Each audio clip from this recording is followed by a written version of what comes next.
एक राष्ट्र का लोकतंत्र भी समय के साथ बदलाव की मांग करता है। आज हम एक ऐसे विचार के बारे में बात करेंगे जो भारत के लोकतंत्र में क्रांतिकारी परिवर्तन ला सकता है। One nation, one election.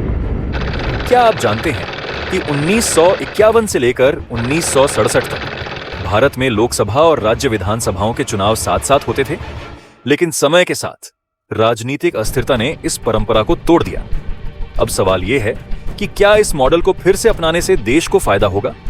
क्या इससे देश का पैसा और समय बचेगा और प्रशासन अधिक कुशल बनेगा, या फिर इस बदलाव के साथ चुनौतियां भी बढ़ेंगी? वन नेशन, वन इलेक्शन एक ऐसा विचार जिसका उद्देश्य है कि देश में लोकसभा, राज्य विधानसभाओं और यहां तक कि नगर पालिका और पंचायत चुनाव भी एक साथ कराए जाएं। इससे चुनाव की प्रक्रिया को सरल बनाया जा सके और बार बार होने वाले चुनावों से देश की वित्तीय और प्रशासनिक लागत को कम किया जा सके। क्या आपको पता है कि इस विचार पर गहराई से अध्ययन करने के लिए एक हाई लेवल कमेटी बनाई गई थी? इस समिति की अध्यक्षता पूर्व राष्ट्रपति रामनाथ कोविंद जी ने की थी। समिति ने सुझाव दिया कि इस मॉडल को लागू करने के लिए संविधान और चुनावी कानूनों में व्यापक संशोधन की आवश्यकता होगी। अब सवाल यह है, वन नेशन, वन इलेक्शन को लागू कैसे किया जाएगा? समिति ने इसे 2 चरणों में लागू करने का प्रस्ताव दिया है। पहला चरण, लोकसभा और कुछ राज्यों के विधानसभा चुनावों को एक साथ लाने का प्रयास। दूसरा चरण, नगर पालिका, जिला परिषद और पंचायत चुनावों को भी इसमें शामिल करना।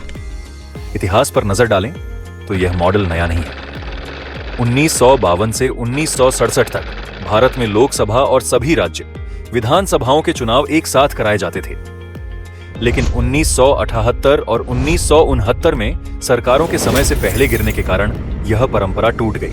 सोचिए, अगर हर कुछ महीने में चुनाव होते रहें तो क्या देश में विकास संभव है? क्या आप जानते हैं कि एक चुनाव पर हजारों करोड़ रुपए खर्च होते हैं? उदाहरण के लिए 2019 लोकसभा चुनाव में करीब 60,000 करोड़ का खर्च हुआ और 2024 के लोकसभा चुनाव में अनुमानित खर्च 1,35,000 करोड़ है, जो 2019 के दोगुने से भी ज्यादा है। अगर लोकसभा और विधानसभा के चुनाव एक साथ हो जाए तो यह खर्च कम हो सकता है। बचाए गए इस धन को शिक्षा, स्वास्थ्य और अन्य विकास कार्यों पर लगाया जा सकता है। हर बार चुनाव के दौरान लाखों सरकारी कर्मचारियों और पुलिस बल को तैनात किया जाता है। इससे सरकारी कामकाज ठप हो जाता है। एक साथ चुनाव होने से प्रशासनिक व्यवस्था को अधिक कुशल बनाया जा सकता है।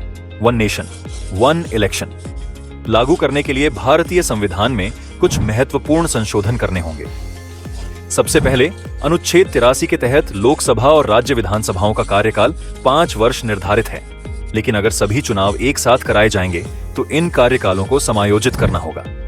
इसी तरह अनुच्छेद 172 के तहत राज्य विधानसभाओं के कार्यकाल को भी एक साथ समाप्त करने के लिए संशोधन की आवश्यकता होगी। अनुच्छेद 82A के तहत चुनावी क्षेत्रों का पुनर्व्यवस्था और सीमा निर्धारण राष्ट्रपति द्वारा किया जाता है। यदि चुनाव एक साथ कराए जाने हैं तो चुनावी सीमाओं को समायोजित करने के लिए इस अनुच्छेद में बदलाव करना होगा। अनुच्छेद 85 में राष्ट्रपति को संसद को बुलाने का अधिकार दिया गया है और यदि चुनाव एक साथ होंगे तो राष्ट्रपति को चुनाव तिथियों के समायोजन के लिए एक संशोधित प्रक्रिया अपनानी होगी। अनुच्छेद 324 के तहत निर्वाचन आयोग को चुनावों का आयोजन करने का अधिकार है और सभी चुनावों को एक साथ आयोजित करने के लिए आयोग को अतिरिक्त जिम्मेदारियां दी जा सकती हैं। अनुच्छेद 174 में राज्य विधानसभाओं के चुनावों के लिए भी समायोजन की आवश्यकता हो सकती है। इसके अलावा अनुच्छेद 243 के और 243 जेडीए, जो स्थानीय निकायों और पंचायत चुनावों के लिए जिम्मेदार हैं, को भी एकीकृत करने की आवश्यकता होगी। इन संवैधानिक प्रावधानों में संशोधन के लिए 2/3 बहुमत से संसद में मतदान और राज्य विधानसभाओं से स्वीकृति आवश्यक है। यह प्रक्रिया राजनीतिक सहमति और संवैधानिक प्रक्रिया पर निर्भर करेगी। लेकिन यह सवाल उठता है, क्या इन संशोधनों को संसद और राज्य विधानसभाओं से मंजूरी मिल पाएगी? अपने विचार हमें कमेंट में बताएं। वन नेशन, वन इलेक्शन का प्रमुख लाभ भारत की अर्थव्यवस्था पर पड़ने वाले सकारात्मक प्रभाव में निहित है। यह नीति जीडीपी वृद्धि को बढ़ावा दे सकती है। कोविंद समिति की रिपोर्ट के अनुसार समकालिक चुनावों के बाद जीडीपी वृद्धि औसतन 1.5% अधिक रही है, जो वित्तीय वर्ष 2024 के लिए लगभग 5 लाख करोड़ के बराबर है। यह राशि सार्वजनिक स्वास्थ्य और शिक्षा पर खर्च के महत्वपूर्ण हिस्से के बराबर है। इसके अतिरिक्त समकालिक चुनावों से इन्फ्लेशन में भी कमी आती है। रिपोर्ट में पाया गया है कि सीपीआई उपभोक्ता मूल्य सूचकांक में इन्फ्लेशन दर समकालिक चुनावों के दौरान कम होती है, जिसमें औसतन 1% तक की गिरावट देखी जाती है। यह आर्थिक दृष्टिकोण से विशेष रूप से महत्वपूर्ण है, क्योंकि उच्च मुद्रास्फीति निवेश और विकास को प्रभावित कर सकती है।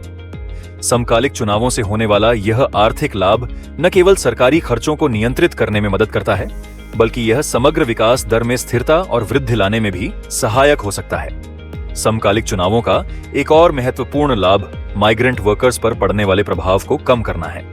भारत में 450 मिलियन से अधिक माइग्रेंट वर्कर हैं, जिन्हें 5 साल में कई बार अपने मताधिकार का उपयोग करने के लिए यात्रा करनी पड़ती है।